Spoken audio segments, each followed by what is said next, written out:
Narco test શું છે આવો જાણીએ અમારા સહયોગી ઝિલન પાસેથી। જી યશ, જે આ નાર્કો ટેસ્ટ હોય છે, આ ટેસ્ટ એક પ્રકારનું એનેસ્થેશિયા છે। એનેસ્થેશિયા જેવો આ ટેસ્ટ હોય છે। આરોપી ન તો સંપૂર્ણ સભાન હોય કે ન તો બેભાન હોય તેવી અવસ્થા હોય છે।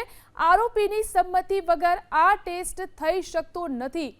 મુખ્ય હેતુ વ્યક્તિ પાસેથી જાણકારી મેળવવાનો હોય છે।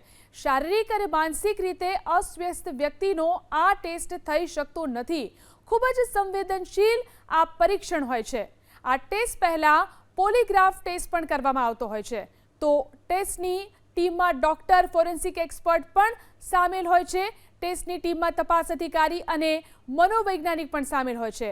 પ્રશ્ન પૂછતા સમયે ઓડિયો અને વિડીયો રેકોર્ડિંગ કરવામાં આવતું હોય છે। આરોપીને ખાસ બેડ પર સુવડાવી અને તમામ અધિકારીએ તૈયાર કરેલા પ્રશ્નો પૂછવામાં આવતા હોય છે। તો આ પ્રકારે યશ નાર્કો ટેસ્ટ કરવામાં આવતો હોય છે।